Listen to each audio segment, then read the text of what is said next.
Rosa Pardina, muy buenos días. Buenos días, Alba. Buenos días a todos. ¿Qué tal? Lo primero nos tienes que explicar este cambio de música. Cuando los oyentes hayan escuchado esta melodía, no habrán asociado que llega el podcast de Rosa Pardina a Radio Sobrarbe. No, porque hoy empezamos la tercera temporada y esta temporada va a ser un poco distinta. Vamos a seguir contando historias de vidas, pero esta vez van a ser vidas un poco distintas. Van a ser vidas de los héroes y de los dioses de la antigua Grecia. Por eso le hemos titulado, la tercera temporada será La vida mientras tanto, mitos.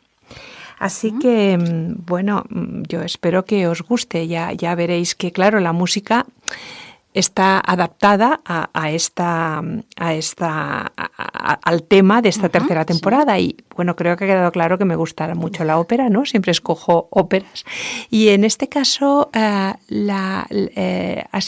hemos escogido esta aria de Gluck, de una ópera que se llama Orfeo y Eurídice, y el cantante pues se lamenta diciendo que qué hará sin Eurídice, que es su amada. Bueno, pues con esta música y con esta nueva temática que le damos este giro a la vida mientras tanto, mitos, vamos a empezar con esta tercera temporada.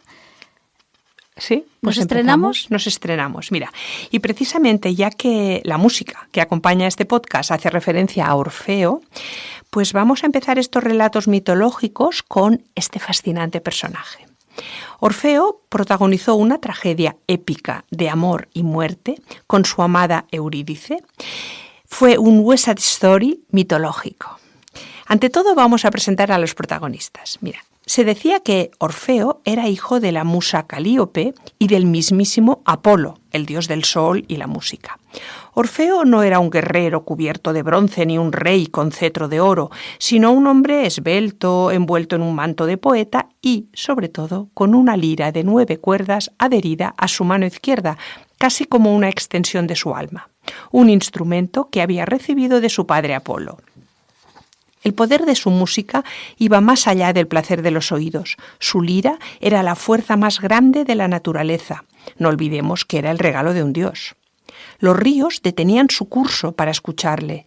Las fieras se echaban a sus pies como cachorros hipnotizados y hasta la inmensidad del Olimpo guardaba silencio cuando Orfeo tocaba. Era el rockstar del mundo antiguo y su vida entera era una melodía perfecta. Hasta que conoció a Eurídice. Eurídice no era una mortal ni una diosa, sino una ninfa, ligera y hermosa. Las ninfas eran espíritus femeninos de la naturaleza que vivían en los árboles, en las montañas, en fuentes y arroyos. Eurídice representaba en sí misma la naturaleza y estaba ligada al bosque, a las praderas y al agua. El músico más influyente de su tiempo, que con su arte hacía moverse a los árboles y a los ríos, se enamoró de la esencia misma de la naturaleza encarnada en Eurídice. Ella quedó prendada del artista que la embelesaba con su música. Su amor no era tormentoso, sino una armonía tan pura que los dioses temían romperla. Y de esta forma, entre el canto de los pájaros y el eco de la lira, se celebró la boda. Pero aquella felicidad no era lo que el destino tenía planeado para ellos. Y en la celebración ocurrió un presagio de que esa armonía estaba a punto de convertirse en la tragedia más profunda jamás contada. La deidad encargada de bendecir el matrimonio era Himeneo, el dios que personifica la propia ceremonia nupcial. Él acudió como era su deber, pero lo hizo de mala gana. Además de estar todo el rato serio y taciturno, no consiguió prender la antorcha que llevaba para bendecir la unión, y ese era el peor augurio para un matrimonio. Aquella antorcha debería haber ardido con una llama fuerte y alegre, símbolo de pasión y de la nueva vida que comenzaba. Sin embargo, apenas humeó un poco. Es como si el dios del matrimonio hubiera dicho: vale, sí, los declaro marido y mujer, pero esto va a terminar mal. Y es que el destino ya había puesto fecha al fin de aquella felicidad, y ni siquiera el amor más intenso pudo esquivar la tragedia. Poco después de la boda, cuando Eurídice estaba paseando por el prado, tuvo la mala suerte, o fue el destino, de encontrarse con Aristeo. Aristeo era un medio hermano de Orfeo, también hijo de Apolo y de otra ninfa. Él no tenía nada que ver con el arte, sino que era el protector de los oficios útiles, de la apicultura, de la caza, del cultivo de la vid y el pastoreo. Puede que fuera un buen tipo, sí, pero desde que vio a Eurídice por primera vez, se obsesionó con ella. Los dioses y semidioses de la época se creían con derecho a tomar lo que querían, y Eurídice era lo que él quería, sin importarle que estuviera ya casada y profundamente enamorada de Orfeo. Aquel nefasto día en que se encontraron en el prado, Aristeo no pudo, ni quiso, reprimirse, y cegado por su deseo, intentó poseerla. Eurídice, aterrada, huyó despavorida a través del prado y en su carrera no vio lo que había en la maleza. Oculta entre las flores, esperando en silencio, estaba una serpiente venenosa. Eurídice pisó al reptil y la serpiente se defendió, asestándole una mordedura mortal en el tobillo. No hubo gritos de agonía ni un gran espectáculo de dolor, simplemente la ninfa cayó sin fuerzas para seguir huyendo. Su vida, tan ligada al bosque, se escapó silenciosamente de su cuerpo, mientras Aristeo volvía sobre sus pasos cabizbajo, no sabemos si arrepentido, y las otras ninfas acudían lamentándose con horror. La noticia llegó a Orfeo como una flecha en el corazón. La melodía perfecta de su vida se había roto. Su Eurídice había muerto. El dolor de Orfeo no fue como el de cualquier mortal. Cuando perdió a su ninfa, el arte se convirtió en lamento. Su lira ya no creó música sino dolor, y su melodía heló el corazón de los dioses. Mientras el cielo se nublaba, los ríos se desbordaban de pena y los animales salvajes aullaban compadecidos. Este lamento es el que inmortalizó Gluck en su ópera, con esta aria titulada «Que farós sense Eurídice».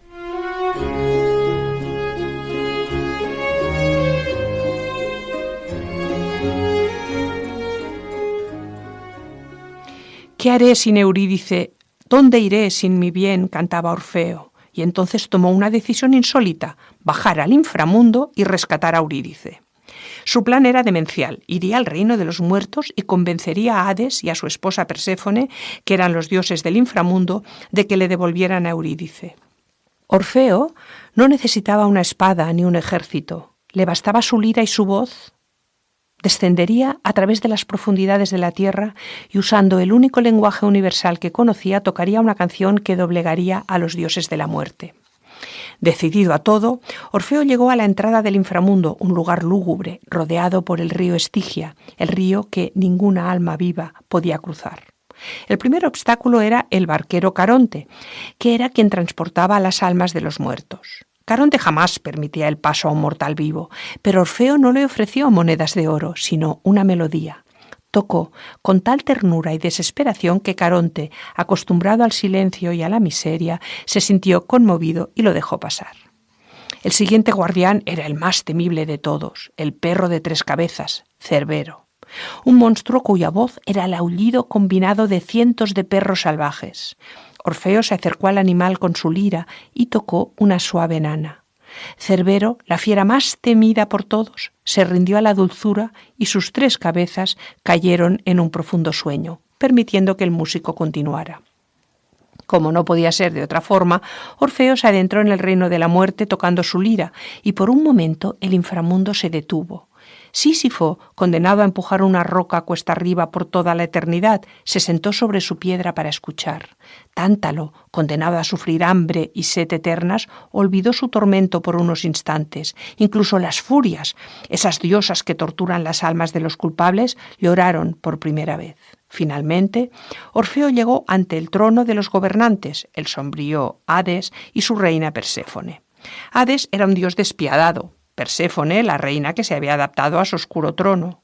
Orfeo se paró frente a ellos, tomó una bocanada de aliento y comenzó la actuación más importante de su vida. Tocó una melodía que evocaba su amor perfecto con Eurídice, su felicidad perdida y, sobre todo, el vacío que quedaba en el mundo sin ella. Su música era tan poderosa que hasta el dios Hades lloró. Conmovido por la melodía de Orfeo y ante la presión de Perséfone, quien se había apiadado visiblemente, Hades accedió a devolverle a Eurídice, no sin antes imponer sus propias reglas. «Ella es tuya», dijo con su voz de ultratumba. «Eurídice te seguirá por el camino de vuelta al mundo de los vivos, pero hay una ley que no puedes quebrar. Mientras cruces el umbral y hasta que ambos estéis bajo la luz del sol, no debes en ninguna circunstancia volver la cabeza para mirarla. Era una regla simple, pero cruel. La prueba no era la fuerza, sino la fe. Orfeo debía confiar absolutamente en que Eurídice estaba detrás de él, aunque no pudiera oír sus pasos. Orfeo aceptó inmediatamente y comenzó el ascenso por el túnel oscuro que llevaba a la superficie.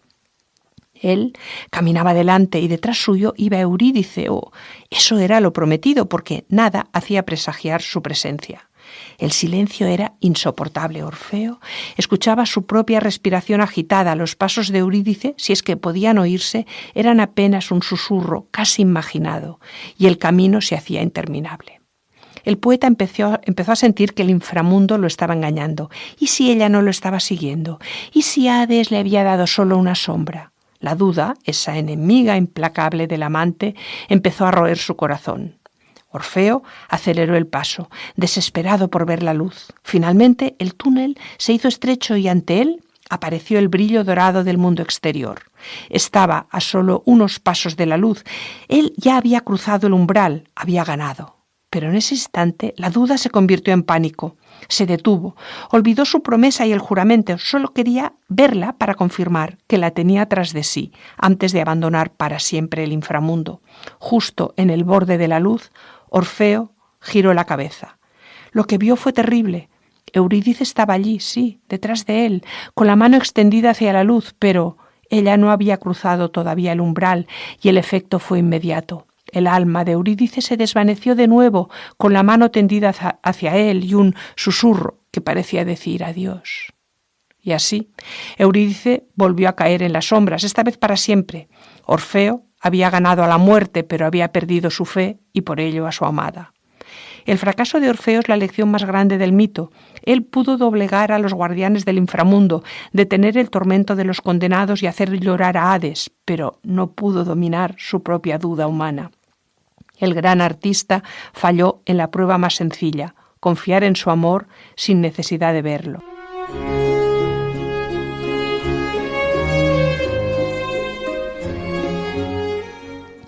La historia podría haber terminado aquí, pero todavía queda algo que contar.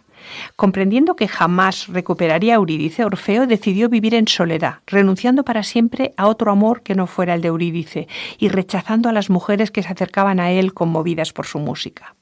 De nuevo, el destino hizo que algunas ménades se sintieran atraídas por el músico. Las ménades, también conocidas como bacantes, eran las salvajes seguidoras de Dionisio. Mujeres acostumbradas a conseguir los hombres que querían en sus desenfrenadas bacanales en honor a su dios. Pero Orfeo las rechazó y este desprecio las enfureció.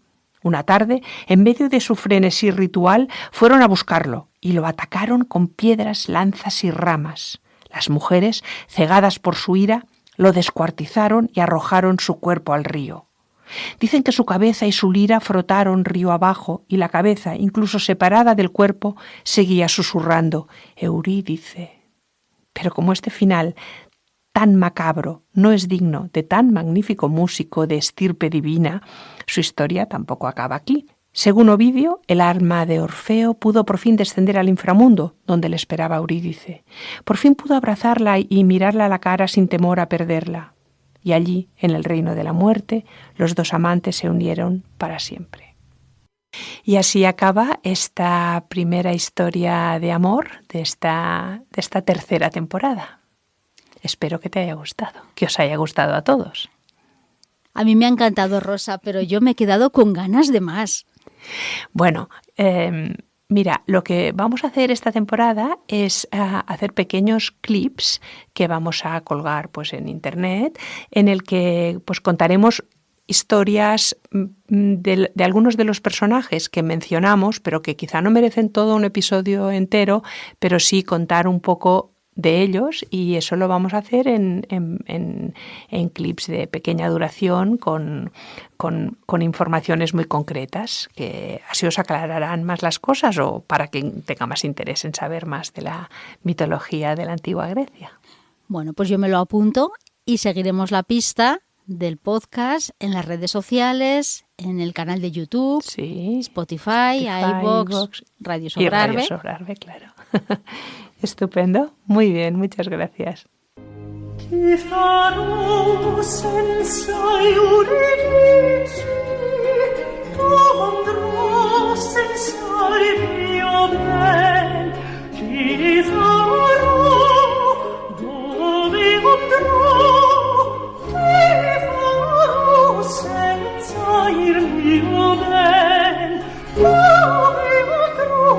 Senza il mio ben